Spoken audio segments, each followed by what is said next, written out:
Welcome to Founders Unplugged, hosted by Greg McCallum. Long-form, honest conversations with founders and entrepreneurs from around the world. This is part 2 of this episode. Be sure to check out part 1 if you haven't already. Link in the description. This episode is brought to you by Founder Catalyst. If you're raising funds and you need to get yourself SCIS and EIS Advanced Assurance and you need some help with that, then stick around to find out how you can get 5% off of Founder Catalyst's services. Okay, and we're back for part 2. I'm here with Esteban. If you haven't seen part 1, go and check that out. Esteban tells us a bit about his history, his career, the things that he's been up to. So it kind of sets the scene for what we're talking about now. We're just going to carry on talking and pick up where we left off. So if you want that context, go and check it out. If not, stick around. It doesn't matter. Do what you want. So what were we talking about? So we talked about the first sort of main company, I guess, that's still around today, the sort of electronic consumer product company that is still going. But yeah, I'm curious to know, when did you? So you had a business concept that came up, and then now more recently another venture that you are now more focused on. So talk me through that first to second concept that you mentioned in your introduction in part 1. Let's go through that one first before we get onto the current focus. Okay, sure. So I was working in my company, so I was hiring employees, but I was doing engineering at the same time, right? So with my friends, we were learning how to code, and a friend of mine invited me to a hackathon, so it was for the full weekend in the university to build something to solve a problem, like for the hackathon. And then I found my passion for building software, right? So I was with my friends and also the environment. So I was with my friends. We were like during a weekend, just like having fun, just like talking all day, and the food was provided. So it was really nice. It was a very, very good experience. And again, I wanted to do something related to my career. So because this thing on my mind that is like, hey, I don't see myself doing this all my life. Like, I don't see myself selling smartphones all my life. I want to do something else, right? I was like, hey, yeah, the company is really good. I have the chance to have like stability in terms of income, so I don't have to rush to find a job or something when I graduate. So I want to try something else. So by then, I really like it to party. And to get a ticket to a party, I had to go by public transportation 1 hour and a half to get the ticket, right? So it was back in 2019. And I was like, how is it possible that I had to get a physical ticket for a party? So why is not possible to get the ticket online? Come on, I have an online store. I know how to sell stuff. So I came with my friends with this idea. So I was like, hey guys, so I like to party. I know that a lot of people go to party, like 1,000, 2,000. So I was attending like really, really big raves, and no one is selling tickets online. So what if we build an application where people can get their ticket and you can see who else is going and everything? So that is how the idea started. So we were building the initial product in hackathon as well. It was like a proper hackathon, like inside my offices. So I decided to open offices. Well, actually, my mother decided to open offices because I always wanted the business to be fully remote. But my mother was like, no, like in offices, people like performs better and you have more control. And I was like, okay, you can open the offices you want. So having the office, I proposed my friends to go and work there for the weekend, and we built the application. And we built like a very, very like basic proof of concept that now I know that it's called like that. But before time, I was like, hey, we are going to do the basic application we can. And I was starting to share this to my friends, and I was starting to share this like to party organizers. And it was really good. Like, it was the first time people was able to get tickets online. Another company was doing something similar, but on a like WordPress website, but we got an application with animations and everything was really, really cool. So I started to meet people who were organizing parties, and they were like adding their party to our platform, and it was really good. Like in the first weekend, we sold 100 tickets, and for me it was like, wow, 100 people. So it was a 1,400 people party. so it was not that big. But for me to reach 7 or 8% of the total attendance was like something, because it was the very first time people was using our application. And it was really good because my friends are not like really into party, and I made them go because I was like, hey, we have to be there in case like everyone is experiencing a problem with their application, or in case there is any problem. And I made them go to the party, like to be on the entrance with the banner of the company and everything. So it was really good to sell 100 tickets on the first night. Was really good. And then the business started to grow. And I remember this time when we sold in less than a minute, it was like 5,000 tickets. So it was like a party that was announced. We were the exclusive platform, and we sold like 5,000 tickets in less than 1 minute. But it was a mistake. It was an error because we were working, we were working on the platform, and my friends were like, I was the front end developer and designer, so everything on the back end was in charge of my friends. But so I had the call with the party organizer, and he told me like, hey, we're gonna release the tickets by tranches. So the first tranche is gonna be 2,000 tickets. And I was like, okay, 2,000 tickets, that's okay. At what time are we gonna launch the tickets? No, yeah, at this time, blah blah blah, etc. So I told my friends like, hey, 2,000 tickets is the maximum amount for this tranche, so please be aware of that. Okay, so we are gonna do it, and then a lot of people started to come, and we sold 5,000, but it was because of a mistake on the back end. So they didn't limit because the platform was new. And then I had to call the party organizer and told him like, hey, there is a problem because instead of 2,000 tickets, we sold 5,000. And he was like super mad because the tickets were like discounted for the people who were like purchasing in advance. So he was really mad with us. But then he realized like, okay, 5,000 is not that bad. So for me, it was like really stressful. Like, no, how possible was that? Hey, it was 5,000 tickets in less than 1 minute. So the scalability was there, and we proved that we were able to build really, really good. So the problem is that then the pandemic hits in 2020 in March. So everything was canceled. No more parties, no more anything. And the thing is that by then I was really young, so I was not aware that we were able like to raise money. So we didn't raise any money. The platform was starting still, so we were not able to survive like with 1 year with no parties and no tickets to be sold, right? So, but we learned a lot. So we learned how to build a platform, we learned how to launch it, we learned how to manage it, we learned a lot. But the ideas like keep coming to me, right? So after that, during the pandemic, so I was still with my electronics company, and I had a lot of stock to be sold. And I decided to start streaming live on Instagram and to make auctions. So I had this product, so I used to show the product and to make auctions, and people on comments was like purchasing. So I proposed my friends, hey, what about if we make auctions, but in real time? Not like eBay, that again, we don't have eBay in Colombia. Not like eBay, that is like boring and it takes like 2 weeks or 3 weeks for the auction. No, this auction is like a real one. Like it takes 5 minutes and everyone is connected.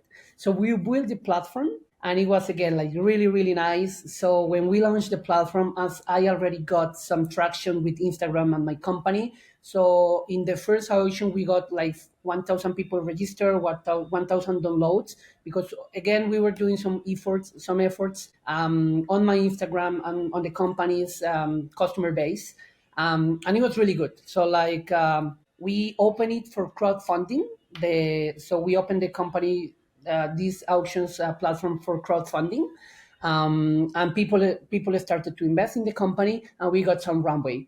But then, so people wanted to get the certificate for their investment, and we didn't use any platform for the crowdfunding. So we decided like, hey, why don't we also create the platform for equity management for our stakeholders, may I say. So that is when the problems started, because we grew our team, but we also had a lot of things to manage, right? So we were building a real-time auctions platform and also an equity crowdfunding platform.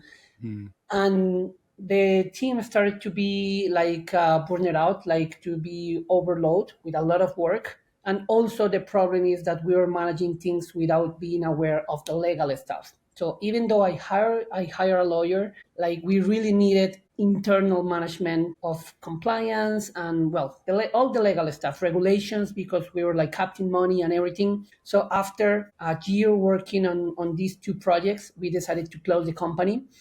Because we were like 20 people, so the salaries were a lot of money to be paid, and the income was not as good and stable. And because of the legal problems, we needed to raise a lot of money to solve all the problems and not to go to jail, may I say. So we decided to close the company. We were living in Estonia by then, but we decided to start like our journeys like individually, each of us. What were some of the legal issues that you were facing? Yeah, so the thing is that when you are like capting money, I don't know if the word is capting, when you are taking money from people, you need some kind of permissions to do that, right? And also we were not aware like how for real you can, through a platform, invest in a company, in a startup, and how you can get your like your certificate for investment, Like right? shares, yeah. Yeah, again, like now I know that there are platforms that solve this, but by then we were just like young people doing this, and we were just engineers. So the thing is, my team was really, really strong in product. So we were investing a lot in products. So our products were always amazing. Like the quality of our products were really good. We were able to build products that scale, and we were able to build really, really good products, but I was not taking enough care of the legal and compliance Right. side of the company, right? And obviously it's a very, very heavily regulated industry. So Exactly. yeah. That was the main problem. That is a heavy regulated industry, and I was not putting enough attention on that. But everything happens for a reason. And now with my new company with Abroad, one of the main investments I'm doing is compliance, because again, like the financial industry is heavily regulated, and now like I will not make the same mistake. You learn your lesson. Yeah, So, totally. yeah. But I mean, it's an important thing to do. I mean, some of the greatest companies that ever came about were ones that went in almost somewhat naively, right, into a space thinking it would be simple, learn the hard way, and then but that sometimes can create innovation. And you've got to sometimes just assume that it's easy, and in that way you can kind of forge a really ambitious path into making sometimes a whole industry easier. But then sometimes you have to just close shop and learn your lesson and move on. So then where did the idea for Abroad come about? Yeah. So, so I was traveling after I had to close this software development company with the auctions platform and with the equity crowdfunding platform. I landed a job in a crypto company. Like at the same time, back in 2017, when I was starting my company and everything, I was learning about blockchain and cryptocurrencies with my best friend. Who were the one I was like building all of the software and everything. So we are learning about blockchain, and we started mining Ethereum. Hi, a friendly reminder to share this episode with your network, like and subscribe. And if you are feeling really supportive, please consider reviewing the show on the podcast platform of your choice. It all really helps support what we do. Thank you. Now back to the show. And then my curiosity about this was really appealing. So the thing is, back in Colombia, back in the days, like when we started to learn about blockchain and when we started testing it, we didn't have bank accounts, like my best friend and myself. So I can say that we are crypto native because we got a wallet, like a crypto wallet, before having a bank account. So it was like, when I learned about blockchain and the capabilities of this was like really, really interesting for me, like a new way of building financial freedom and financial inclusion for everyone. So I was really curious about it.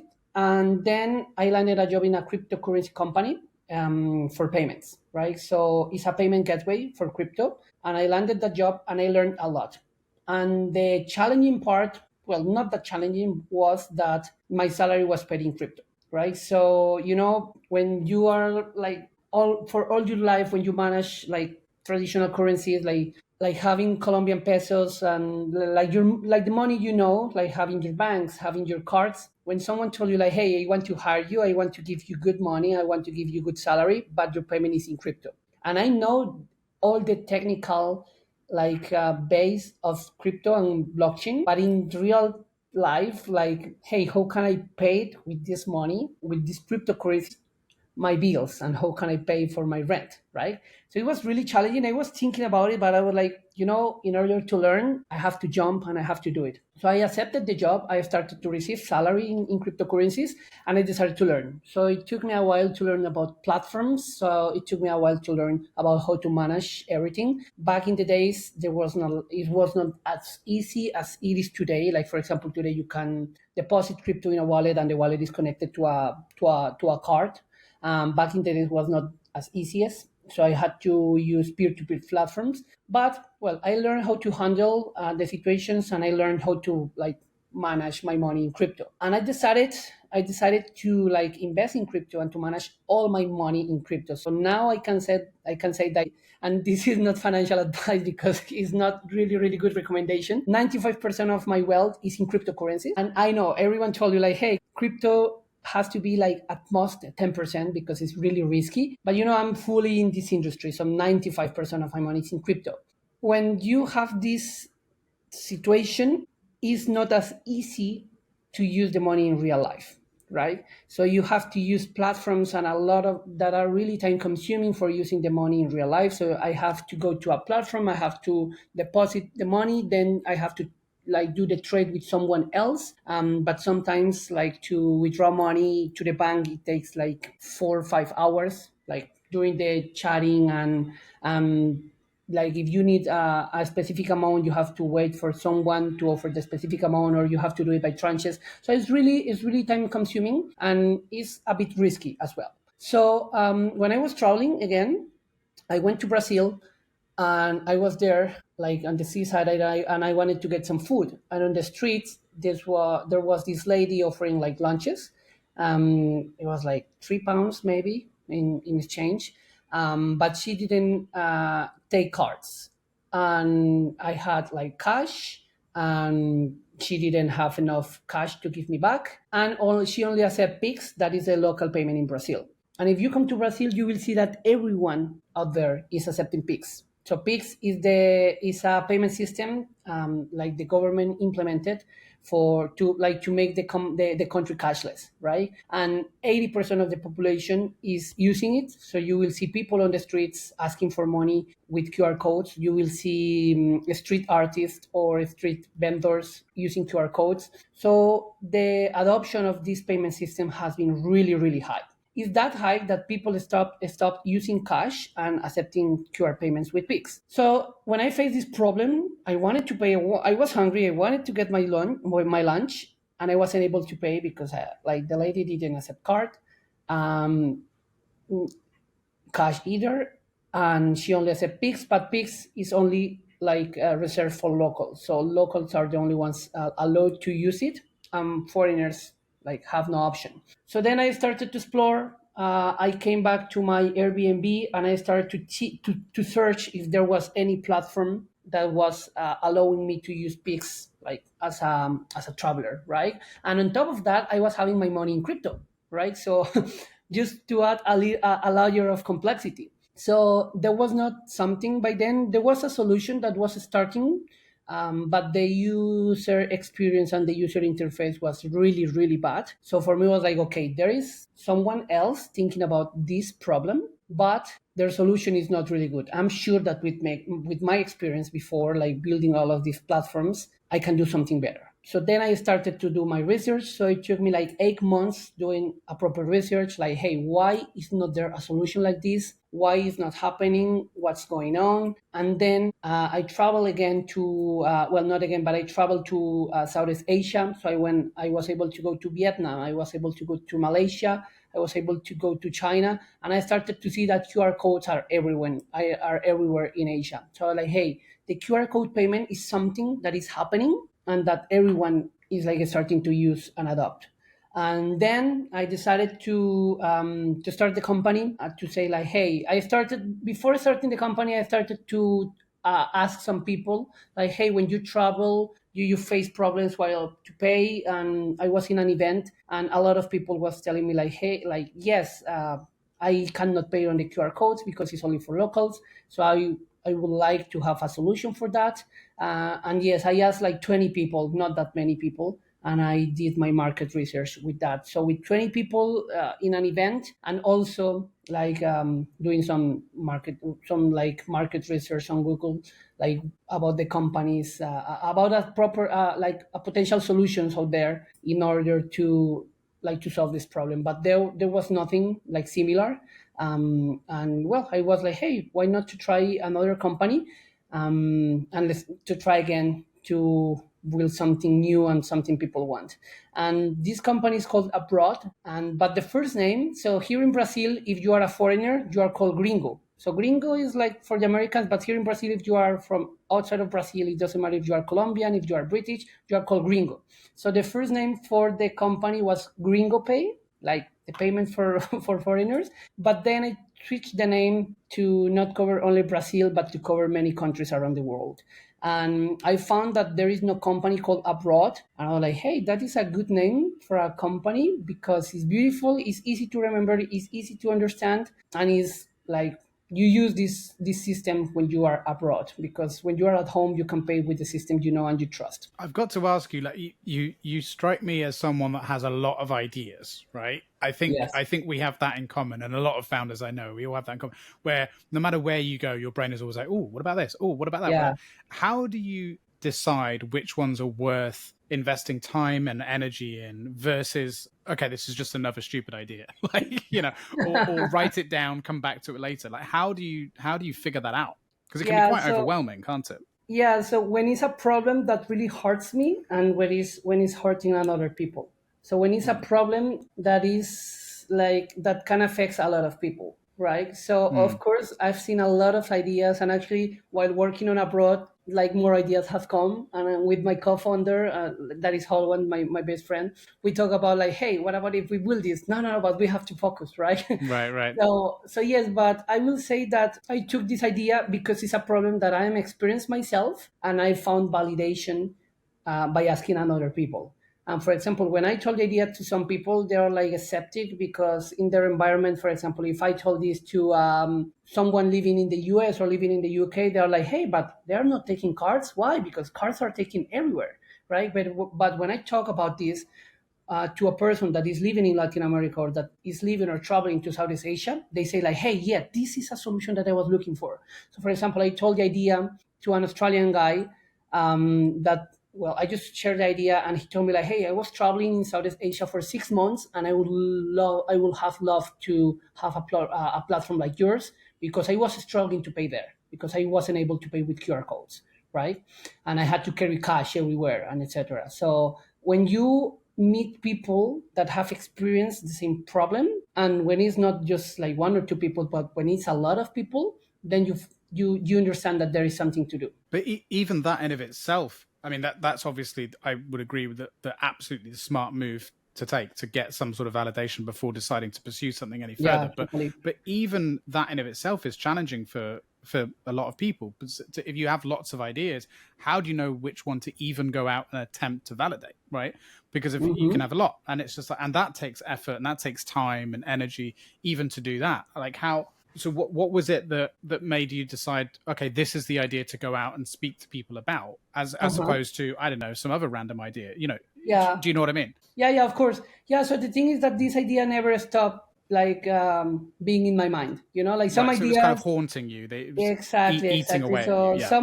some ideas just happen, and oh yeah, it's a great idea, and then you forget about it in a week or maybe the next day. But this idea was like rounding, like making loops in my mind, right? Yeah. So it just kept like after some months, like this idea came to my mind in November 2023, and then in March again I was having it again, and I was like thinking about it, and this is a problem. Yeah, so it's like the idea that keeps on your mind, the one, well, I decided to pick. That's usually a good sign, isn't it? Because if it means that probably on some subconscious level you keep encountering the problem, which means it is a form of like really, really, really early validation for yourself that like, okay, well, if I keep experiencing the problem enough that the idea keeps coming back, then it probably needs fixing, right? Or at least I need to go out and get additional validation, external validation, that Yeah, it is yeah. something that other people also come across on a regular basis. Yeah, and actually, I keep doing validation because, well, I don't know if this happens as well to other entrepreneurs or to you, but sometimes when things are not like going as planned, I start to think, no, this is not gonna be Oh yeah. possible. It's hard. I will close the company. And for example, this week with all the economic situation and some challenges we have had, I was like, no, oh my God, I will have to close the company in like maybe 6 months. Raising investment is painful enough without getting bogged down in legal costs. That's why I'm using Founder Catalyst, today's sponsor for Peer, my startup's pre-seed raise. We've been lucky enough to have Sam, the CEO of Founder Catalyst, on the show before. Go and check out that episode. Their funding round service offers the most cost-effective way to produce funding round legals in the UK. It's just £1,495 excluding VAT, with no monthly fees or hidden extras, no matter how much you're raising. One Founder Catalyst customer recently raised 2.7 million and saved around £10,000 compared to the next option. If you're looking for SEIS, EIS Advanced Assurance, they've got a 100% success rate over the last 3 years. Founder Catalyst is built by founders for founders, and from my own experience, I can't recommend them enough. You can scan the QR code on the screen around here somewhere or around there somewhere, I don't know, or use the link in the description for 5% off. Thank you to Founder Catalyst for sponsoring this episode. Now back to it. So I am opening my investment round, and right now with the global economy situation is a bit hard. But for example, yesterday I went to the supermarket here in Brazil, and we are testing our platform right now. So right now I'm testing the platform, but I wanted to pay with it, but I didn't have enough balance to pay with crypto, and I was in a rush. I was in the supermarket, and I decided to pay with my card, right? So the lady was like, okay, so how do you want to pay? I want to pay with card. So I approached my phone, and the card didn't work. Then I tried with another card, and the card didn't work. So I had to ask her like, hey, please wait a minute. And then I had to withdraw money from my wallet to another wallet where we are doing the testing. She had to wait like 3 minutes while I was topping up the wallet where we are doing testing, and I was able to pay with QR codes like in Brazil because we are testing the platform right now, right? And then I validate that, hey, even if I have cards, even if the card is accepted, I don't know why, but in some places in Brazil the card is not working properly. And the solution was to have another different alternative, in this case the QR code. So even though sometimes I think like, hey, no, this is really hard, the industry is really hard because it's like everyone is using cards, so it's not gonna work. But then yesterday I tried with 2 Visa cards, and it wasn't possible to pay. So I had to use my own solution to be able to pay. And that is then coming back with my with my grocery bags. I was like, hey, this is something that people will like to have because solves real problems. And it just solved the real problem for you. Exactly. But I mean, exactly. what you said about, having that doubt, every founder has that, myself included, like daily, sometimes multiple times a day. And we talk about this a lot on the show with other founders. It comes up in every conversation, pretty much. That's why we describe it as being a roller coaster, because it's in one day you can go, what the fuck am I doing? This is a terrible idea. The next, a minute later, like, this is brilliant, I'm a genius. And then half an hour later, what am I doing with my life? Like, it's up and down and up and down. It's crazy. And, I already today, like, I've thought, twice about what the fuck am I doing? This is a terrible idea. You know what I mean? Like, it happens every day. And then I get a message that says, this is brilliant. And I'm like, yay.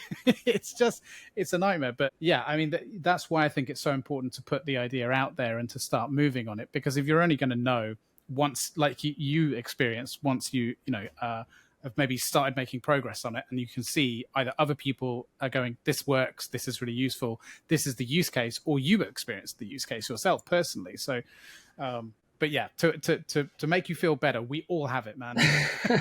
Yeah, the thing is that, well, I don't, again, so I want to ask for validation, but sometimes like some people don't understand like the market need for this. So sometimes I feel like not validated, or I don't know if that is the proper term to refer. But when someone says like, no, we don't need that because we already have another solution, or no, maybe no one is going to use it. So then you start to doubt yourself like, hey, it's for real that no one is going to use it? So that happened to me yesterday. So I was talking with a potential client that I'm trying to catch. And he was like, yeah, but why do people want to use your solution instead of just paying with the card? Like, yeah, because, well, there are some places where the car is not accepted. They were like a bit skeptic, like, we are not sure. And then I started up, I said, like, hey, maybe it's not, but I don't, like, in that moment, I don't remember that other potential clients told me, like, hey, this is a great idea. We want to integrate that. So, yeah, it's like a roller coaster, and it really depends of, like, the validation you have on your potential clients. And I will say that this happens in this early stage. So basically, I'm catching the first clients. I already have onboarded the initial clients, but I'm catching for more. And I guess that it happens in this initial stage of the company. I think it happens forever. To be honest, but No way! especially, Oh no, my God! I was waiting to get. Unfortunately, I think it does because what happens, it's like your other business. Eventually things change. So even if you build a business and scale it to a fairly decent amount of revenue, trends change, technology changes. Now we have to pivot the business. What we have, there's more competitors, and so it's kind of constant, really. And this is the thing that no one tells you about entrepreneurialism. It's not like you just build a business and then boom, we're done. We rule the world. Yeah, okay. Like you're constantly having to innovate, constantly having to get validation, constantly having to improve, which means really a business is going through that constant startup phase. It's always looking at going back to square one in order to, or at least it should be, in order to stay relevant. Otherwise, if you don't, you lose relevance and you die. Yeah, exactly. That's the reality. Sometimes I also think, like, because before moving to the UK, I was living in China. And I got a really good job offer there, like a really good one, like in a high level. It was a high level job in a public company. So the salary was really good. Everything, all the conditions were really good. But I reject the offer to start my company. So sometimes I'm like, oh my God, why I did reject that offer? I will be living like really quiet. I will have a peaceful life with enough money to have a good life everywhere. So yeah, but again, every single founder I know, and I mean every single one, even regardless of the level, right? I'm talking, people just starting compared to people who are like, who have exited or about to exit. Like, I mean, all levels. They still look through LinkedIn every now and then at the jobs board. Every now and then, and go, I could do that. That would be a bit easier. But then they go, no. Yeah, exactly. And it happens. So, for example, I started some companies before. I had to close companies before, and I had this opportunity to have a really good job in the country I was like looking for to establish, and with very good conditions. But I don't know what is it. But when you have the option to decide, like a stable life, a good life, a normal life, like a stable, happy, and I wouldn't say happy or everything, but a stable life, and then you have the opportunity to start again as an entrepreneur. I don't know why, but I decided to go as an entrepreneur again. I don't know if it's the adrenaline or I don't know what, but yeah, it's something that sometimes you are forced to do it because of your inner yourself, right? It's something inside yourself that is pushing you to do something else and to create something that is not there. Right? Exactly. Deliver something. The way I always look at it is to try and leave the world in a better place than you found it. That's my sort of philosophy. But I mean, for me, when it comes to those, again, I think of that almost at least once a week. Like, oh, maybe I should just apply for this job and throw everything in. But there's kind of a couple of reasons why that no longer appeals to me. I've done that, right? I've been an employee multiple times for many businesses, and it's only really in the last 4 or 5 years I've gone entrepreneurialism full time properly. I've always had side hustles or whatever, but this is proper. And now that I have, I don't think I could ever go back. And there's multiple reasons. I think the first is the security side of it is a myth, right? I've experienced that, and as have many others, especially in recent years, in real time. Like that, you can work for one of the biggest companies in the world that have the best benefits, the best salaries, that on the stock exchange, whatever, and they can still let you go.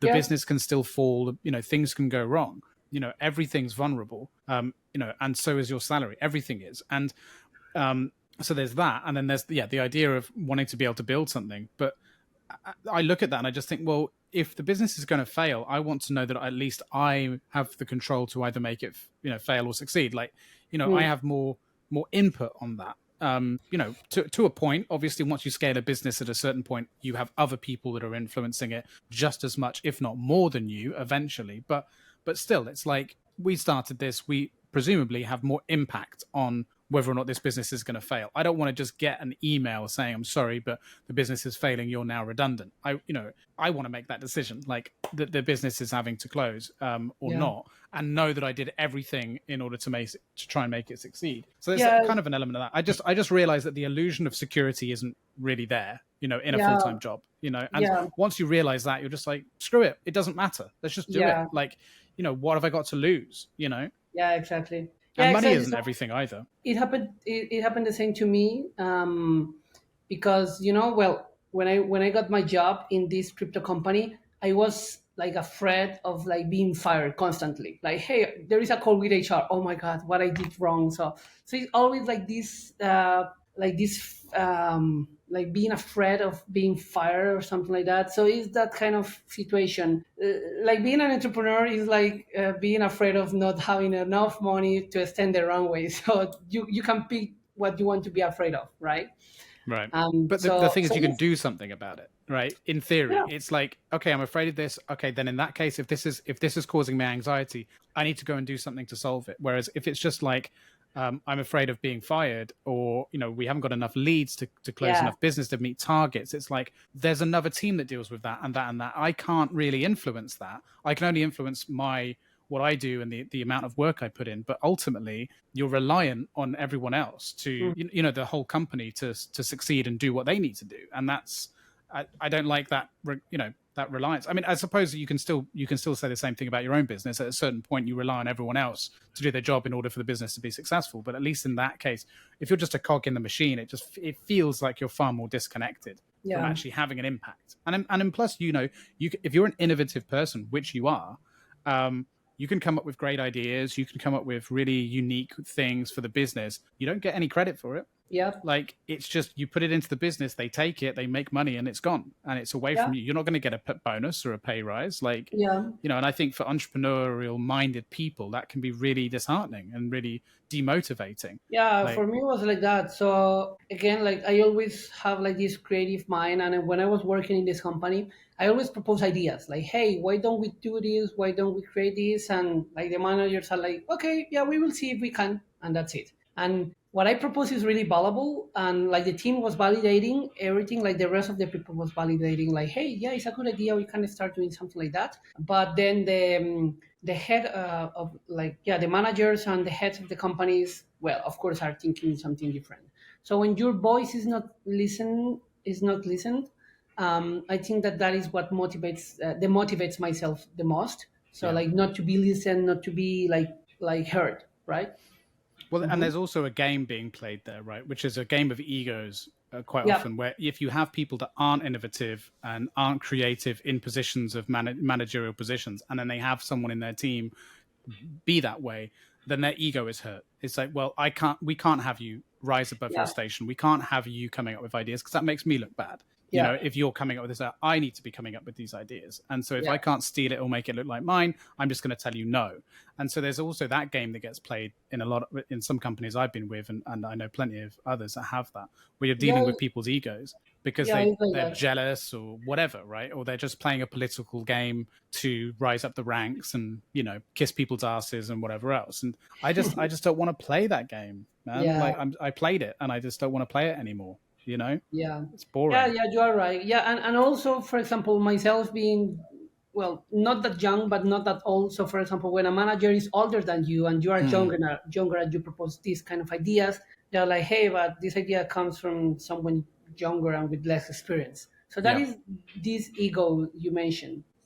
Yeah, and I had that exact same problem. So throughout my career, I started leading teams of people very, very young. For whatever reason, I was very fortunate that I did have some bosses that saw my potential and were like, okay, you've got good ideas, put me in sort of team leading roles and stuff. But then that I had the reverse problem as well, where I had team members that were older than me, as a very young manager. And that caused a lot of issues. I had to learn a lot on how to manage people with that. If you are enjoying this episode and want to support the show, please subscribe with notifications turned on, and let us know your thoughts and opinions in the comments below.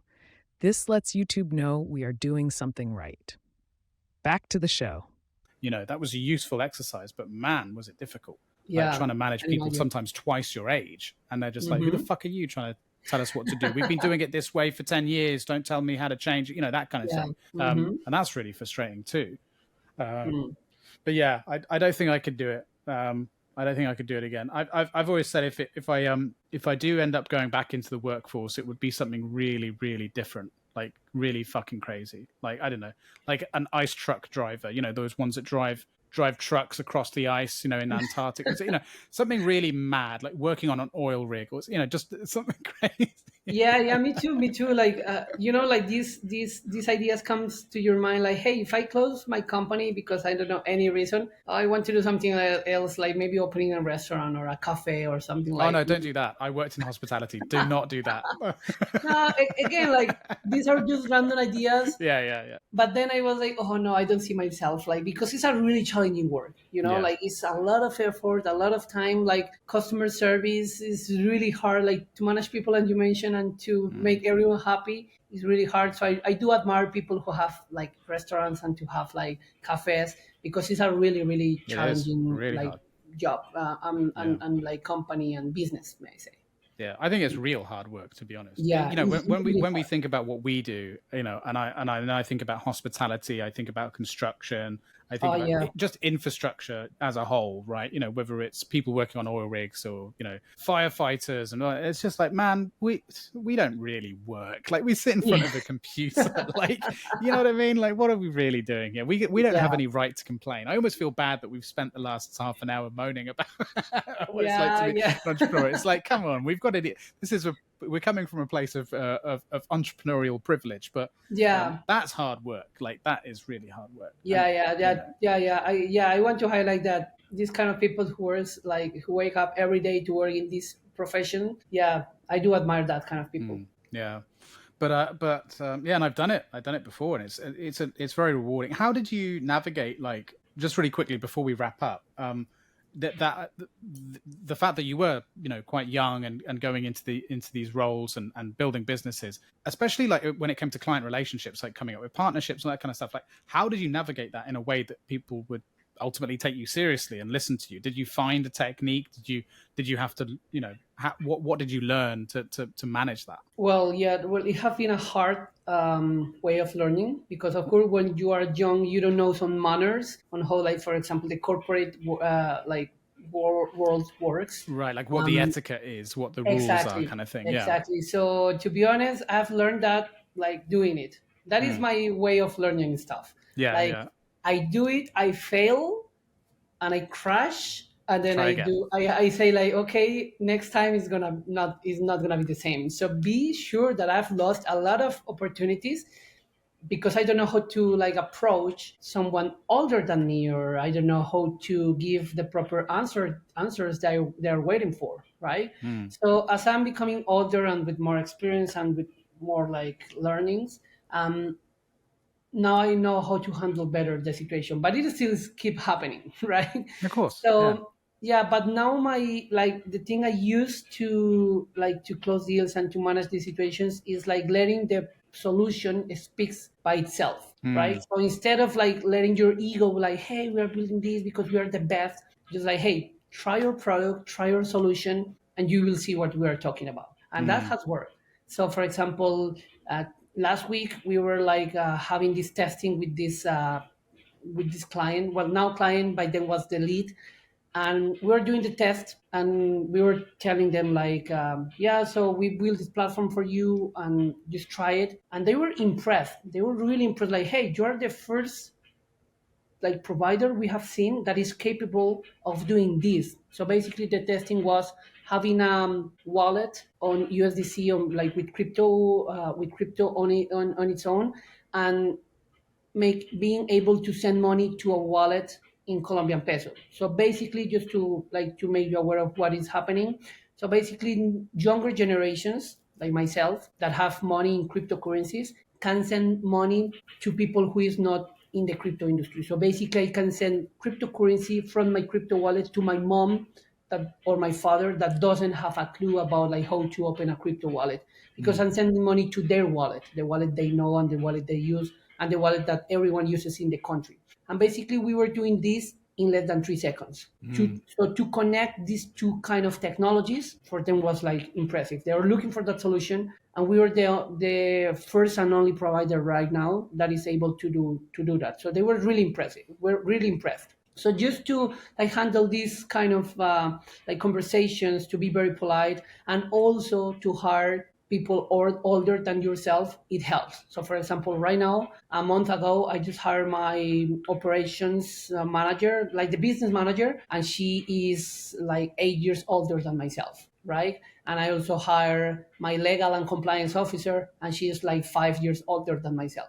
So, like, the way I found to handle these kind of situations is not to be afraid of hiring older and more experienced people than yourself, even if you like, because that is the ego stuff. Like, no, Yeah. I am the CEO, I have to be the best, I have to be the one who knows everything. That is not my No. way of doing things. And I think that is not the way of doing things, like, if you want to succeed, Agreed. Yeah, right? I think the job of a CEO or any leader is just to try and surround themselves with a team that is better than them. You don't want to be Exactly. the smartest person in the room. That's the worst thing. Exactly. The superpower should be your ability to identify talent and bring it in and make Exactly. it and integrate it and nurture it and make it feel like it's all part of one thing, one joint venture. That's Yeah, the real exactly. skill, I think, that's there. Exactly. So, for example, sometimes I don't feel myself like, because we are tackling a very corporate industry, that is the financial industry. You know that everyone is using like suits, and like everyone is like like that. And I like to use t-shirts. And when you are tackling a very corporate industry, for example, I don't feel 100% confident on myself. And that is why I use my team as a backup to be in the meetings and to speak about the company, because they transmit this like professional language, and they use this professional. They speak that same They language. Yeah. speak, yeah, they speak the same language as the corporates. So that is like the thing I'm using, because at the end of the day, I am the one who had the idea. I'm trying to figure it out how to build a company and how to make everything like correct. But there is people who already got more experience in the industry, and I'm trying to like bring them here as well to make something really, really big. So that Yeah. is like the most important part in this stage for me, is to make the company like successful, and the rest will come. You see? Hire the right people. It always comes down to that. Hire the right Exactly. people.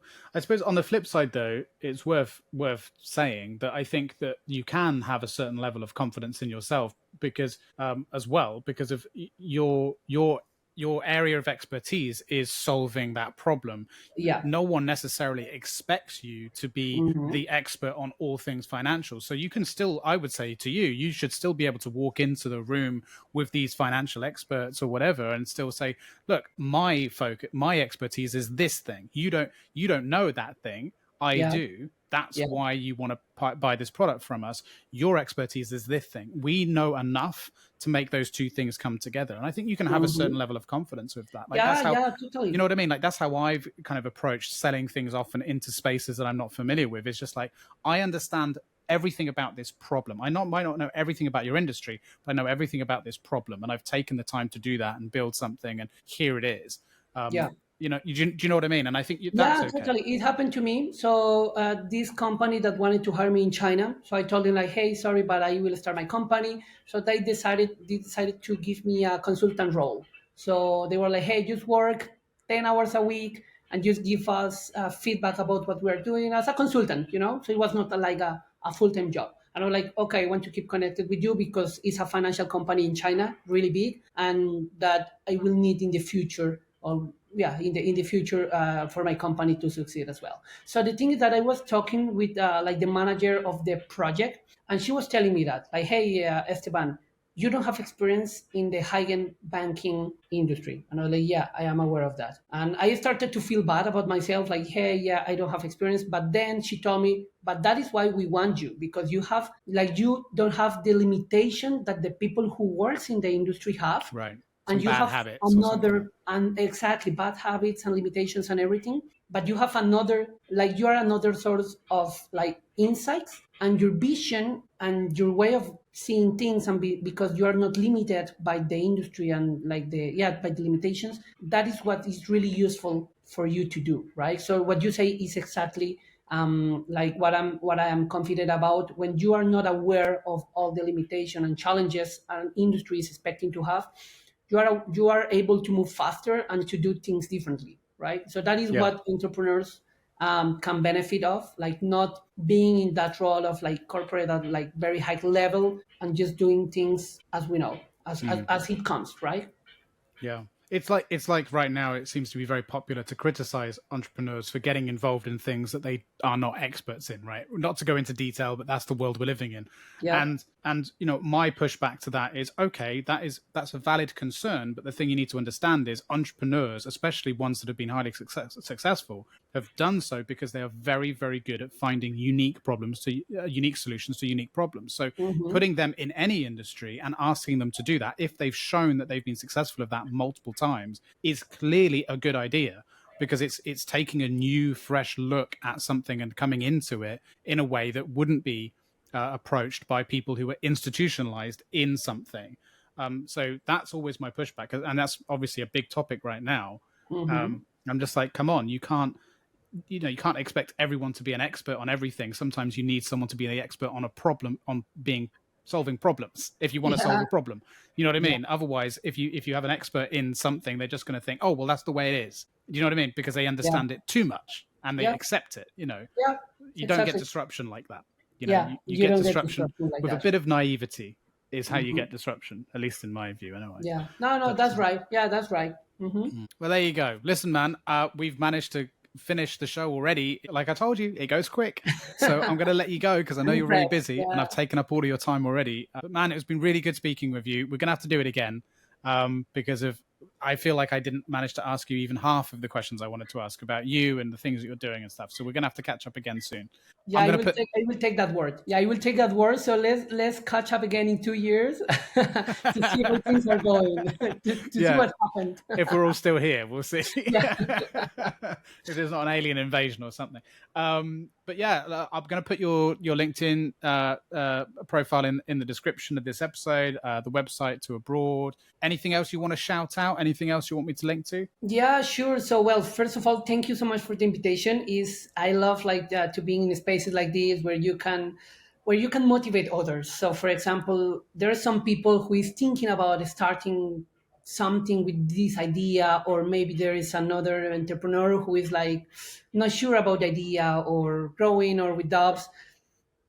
Like, just keep doing yourself, keep following your dream. Sometimes it's not as easy as we want it to be, but it's not impossible. And the effort will make a lot of benefit. Like you will get a lot of benefit from this. So just keep following your dream. And thank you so much, Greg, for the invitation. And of course, I would like to invite everyone who is traveling and who is exploring the world to be aware when Abroad is going to be live. So we are rolling out in Colombia right now, in Brazil as well. We are targeting several countries in Latin America and also Southeast Asia. So in a couple of years, maybe if you listen to this podcast, you will be using Abroad. And I hope to be in your wallet integrated and for you to be able to pay anywhere where the QR codes are. So yeah, thank you so much for the invitation. I'm really looking forward for the next invitation. Absolutely. Yeah. Once world domination is achieved, that's when we'll catch up again. All right, cool, man. Take care and enjoy the rest of your week, and speak soon. Thank you so much. Thank you for listening and or watching. Please like and subscribe. Or if you are listening via podcasting service and want to show your support, consider rating or leaving a review. It really helps. See you next week.